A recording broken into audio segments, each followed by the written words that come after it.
Hello, everyone. Hello, everyone. Thank you all for tuning in to Soul Food with Sadie. I am so excited for another episode on season 2 over limited beliefs and mindset shifting.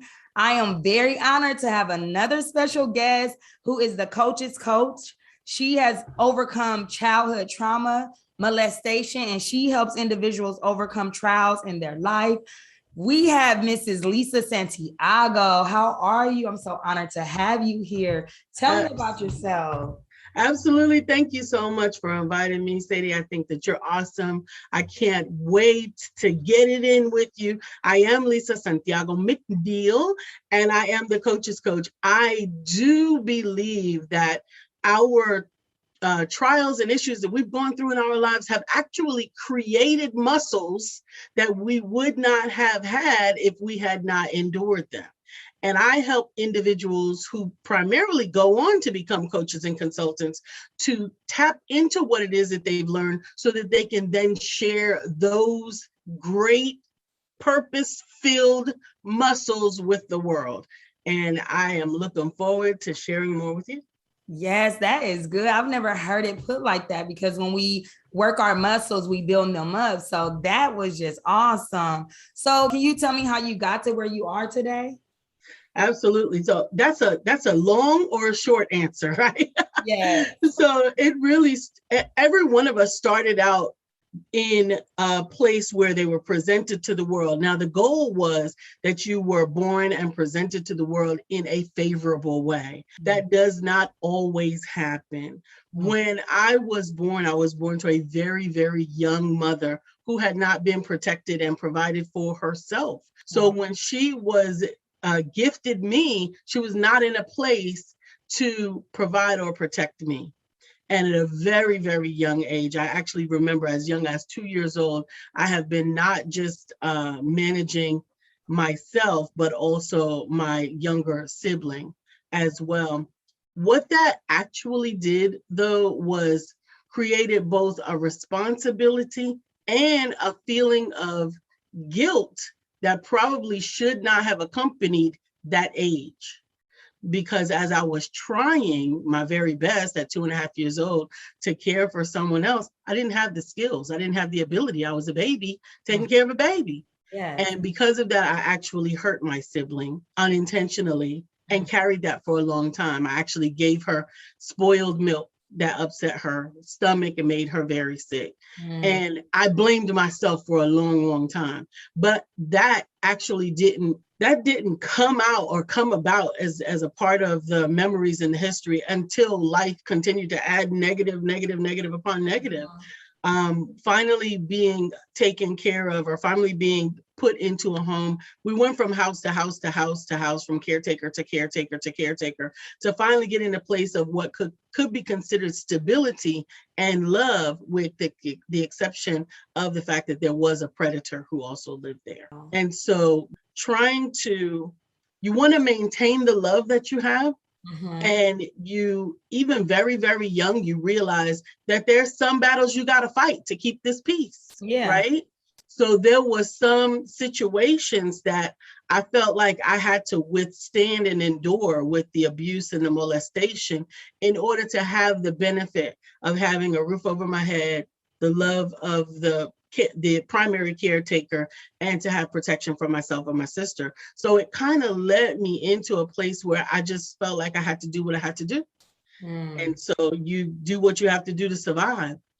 Finally, though, I think when I turned about 13 years old, it was enough was enough.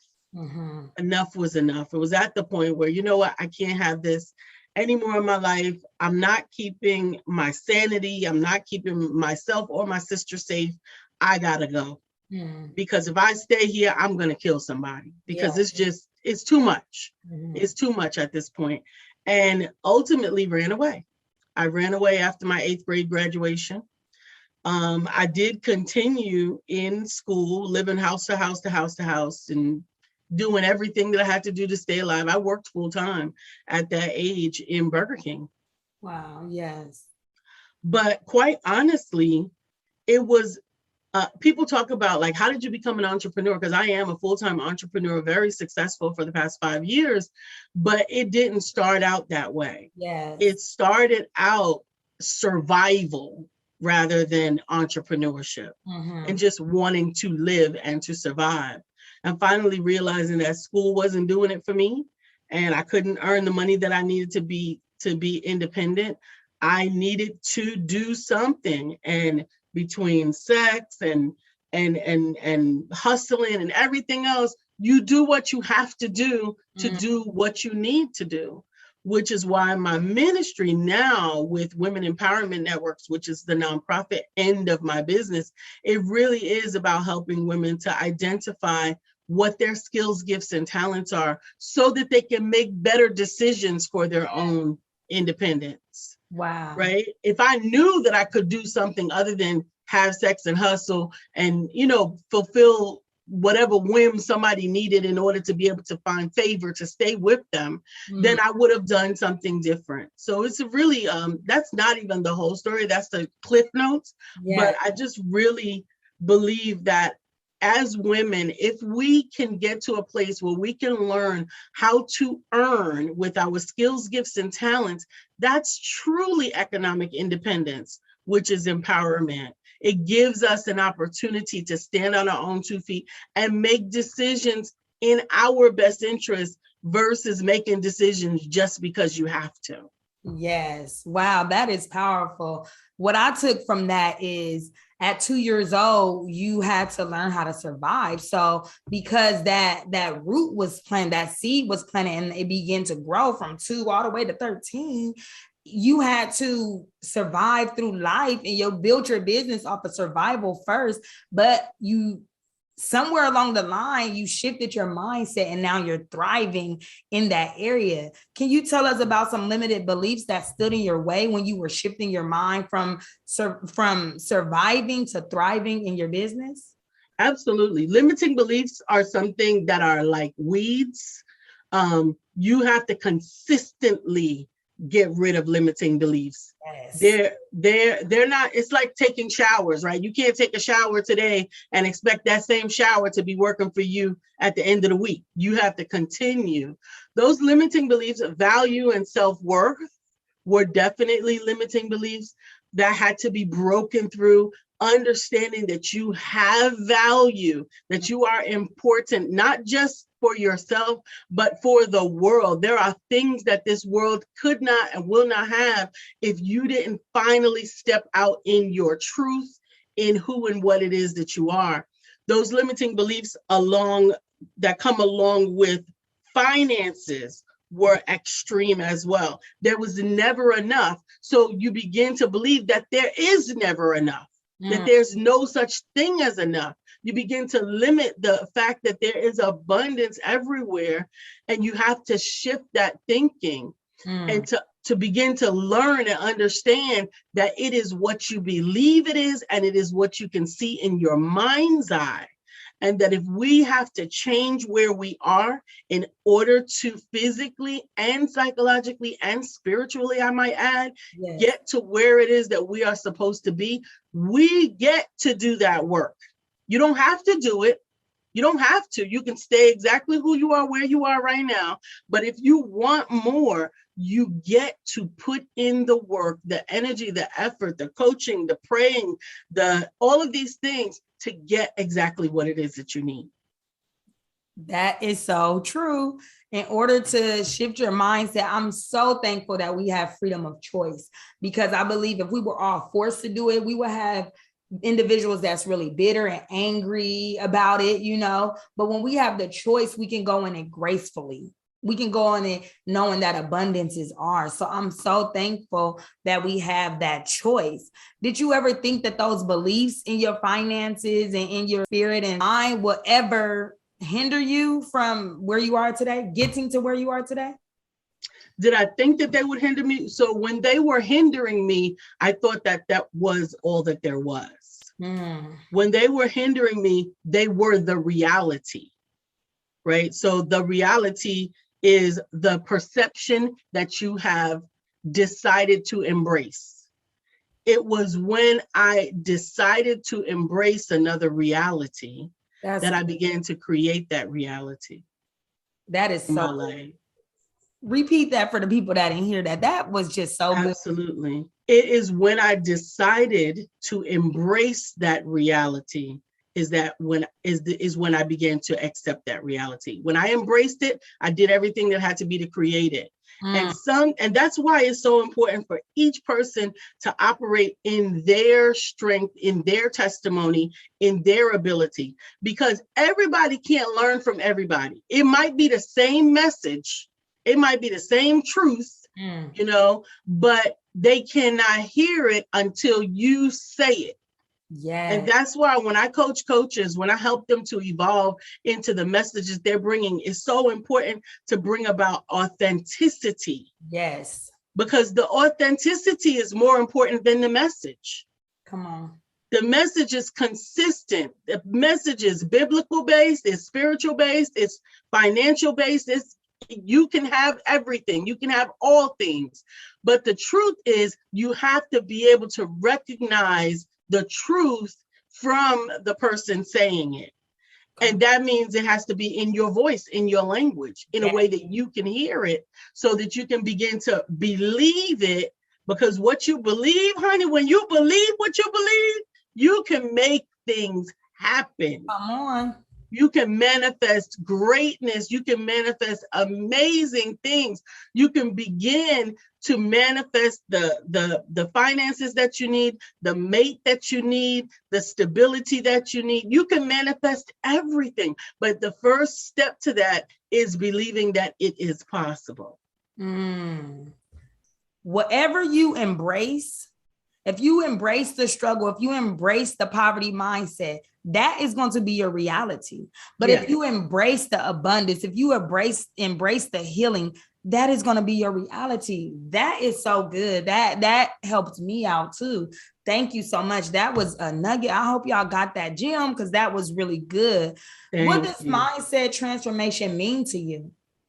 Mindset, so there's a lot of ways to put it. It could be a rebirth, a spiritual rebirth, an emotional rebirth, but think about it in terms of reprogramming. Yeah. There are things that we have learned that we accept as truth, that we don't question. Money don't grow on trees. It takes hard work to do X, Y, and Z. We've embraced these things. Now, if you begin to reject certain things that have been true and replace them with what you want them to be, you can begin to manifest them in that manner.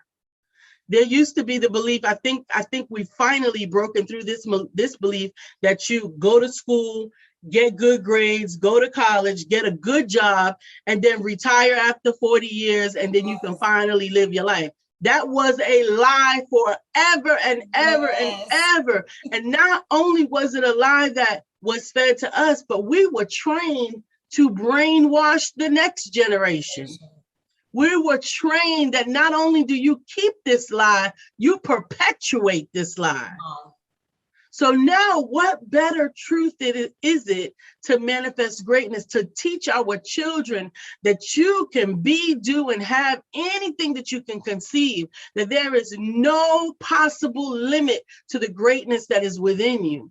Now, some of us have begun to do that, and we get to set boundaries in that, because I believe that even in that extemporaneous, most beautiful and glorious vision, we've gone to the opposite side of the pendulum. You could be, do, and have everything. This is true, but we haven't created any structure. And that has created an atmosphere, if you will, of disrespect and of lack of humility. And so understanding that there's good to be taken from both extremes, that we can put together and create the life that we desire. We get to design our lives specifically. Even in the tapestry that I keep in my office, I just moved it to my office. I used to keep it in my bathroom because I want to keep it in front of me every day. I know the plans that I have for you, plans of good and not of evil, that you will have a desired end. If it's all been planned for my good, then I get to walk after good. Yes. I get to expect good. I get to operate in good, in abundance, in more than enough, in less than lack, in exceeding abundance. And I get to choose which ones of these truths are applicable for me. The coach's coach has spoken, and she read you guys Jeremiah 29:11. I lived by that scripture, and it's so beautiful to see others truly live by that scripture. What I took from that is get something deep down in your spirit that resonates with you, that you can, it'll motivate you and you can fight to make those things happen in your life from just reading that. It might not be Jeremiah 29:11. It might be different from you, but whatever it is, get it deep down in your spirit so that you can grow, so that you can transform your mind. Can you give us a time? Like, can you walk us through a time where you really had to shift your mindset to get to this place of peace, to get to this place of prosperity? Because we want to know. It makes me laugh. So when I transitioned, when I moved my life from the city, I grew up in New York City, to Charlotte, North Carolina, I still had a lot of baggage. I was bringing with me, including my drug use baggage, including that drug use baggage. But the good news is, and I don't know if everybody agrees with this, but that ain't my problem. You have your truth, I have mine, right? Yeah. So even while I was in my mess, my trials, my promiscuity, prostitution, drug use, and everything, I still had a very intimate relationship with God. Very intimate. He was right there alongside of me. I didn't always heed what he said, but I heard him and he heard me. We had conversations. Mm-hmm. And so I am on my journey moving from New York to Charlotte, North Carolina, and I began to think about all the things that were going to be new. This is all that's going to be new. People don't know me. I don't have to bring my past with me. I don't have to worry about proving myself. I am new. I have a new life, a clean slate or whatever. And I was in the passenger seat and I was getting high having this conversation. And then just as loud, like a boom, God said, you taking the old you on a new journey. Wow. And I was like, well, dang. Yeah, you can't put new wine in old wineskin. So I actually folded over what I was doing and I turned to the driver and I said, I don't get high anymore. And that was literally the moment. And I turned it over and that was it. That was 26 years ago. I did not touch it again. It was like a road to Damascus experience for me. So if anything, the term born again or being saved and all of that, it doesn't resonate with me as much as Paul's road to Damascus experience, because that implied that there was a meeting before there was a conversion. Yes. Oh, right. So I met with God. I met with him. I knew him. He knew me for a long time before I heard him talking clearly to my situation. Now, that doesn't mean I needed an introduction. That means that I needed to see. I needed to hear. And so it was in that moment that shifted.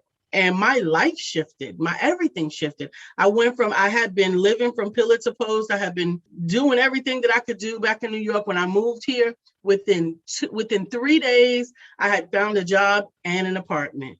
Within 3 days. And that's like a resurrection experience, right? And then I started working. I spent another 2 years working on that job. And then I started my career in corporate. And I worked there in a Fortune 500 company in the higher ranks of management for 20 years. Wow. And so when that opportunity presented itself, it was like, okay, I can do anything.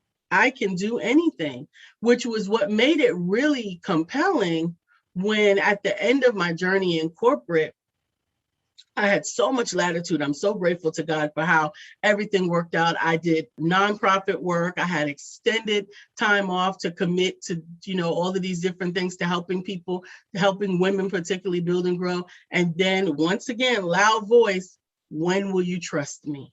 Wow. From God.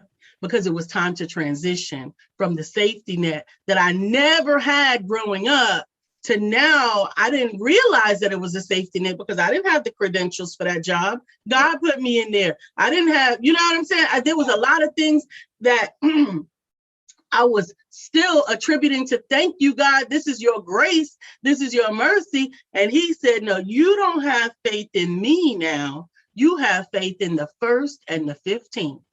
Ooh. That's paydays, the 1st and the 15th. He said, I want you to trust in me. Come on. I want you to step out with these gifts of resilience, with these gifts of understanding, with these gifts of project planning, producing and publishing. With these gifts, I want you to step out and use them now to help somebody who's been through, gone through, or going through something that you went through and didn't think that they would ever amount to anything. Use that information now to encourage, uplift, inspire, and empower them to take control over their own life. Come on.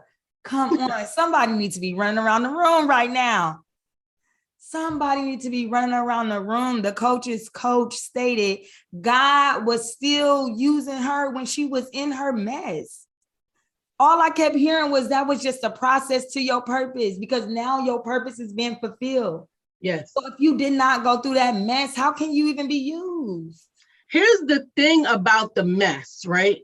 The thing about the mess is, think about them scholastically.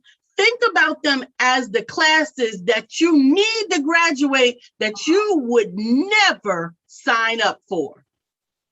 These are the classes in your doctorate program that you don't want to take. Nobody don't want that teacher. Don't nobody want that class. But there is gold in that class. There is nuggets. There are muscles to be made in those situations. And when I look back, as I had to process forgiveness for a lot of the circumstances that happened, as I go back, I realized that I gained so much that I would have never known how to do, be, have, or become if I had not had those experiences. Yep, that is so true.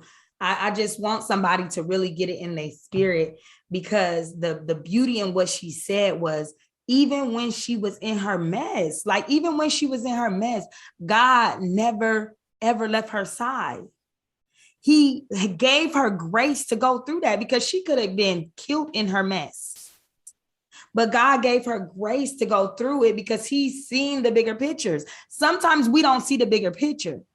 Sometimes we don't think that we can go to God and we can pray and we can talk because we're in the middle of our mess. But she's a testament of someone that in the middle of her mess, she never let God go, and God never let her go. And he graced her. And look at her now. She is on here inspiring, got so much light in her life. I wish you guys could see her.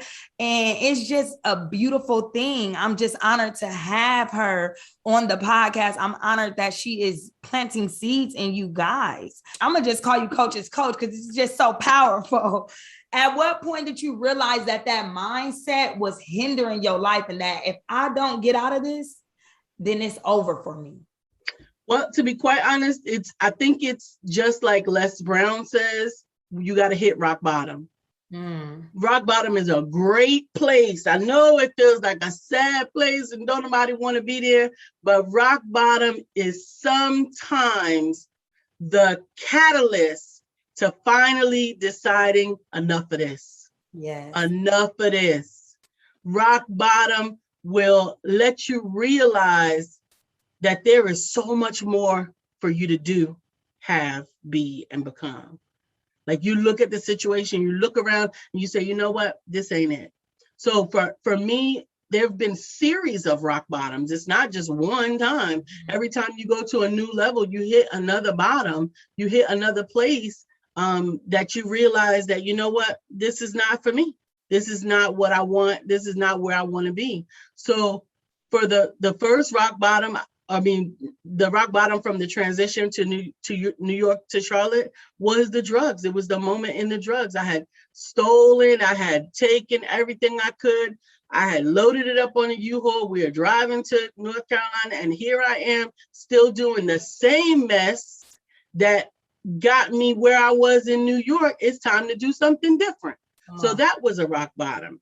And then the next rock bottom, when I talk about my transition from corporate into coaching, that rock bottom wasn't easy and it wasn't seamless, because even though I heard God clearly about I had to leave and it was time to go build and do, it was still me trying to be strategic about it. And he was like, I'm not asking you to be strategic. I'm asking you to trust. Obedience. And it got to the point where I couldn't even understand the things that I had been doing and teaching and training for years. It was like another language to me. It didn't even make sense anymore. So I had to take time off to deal with that.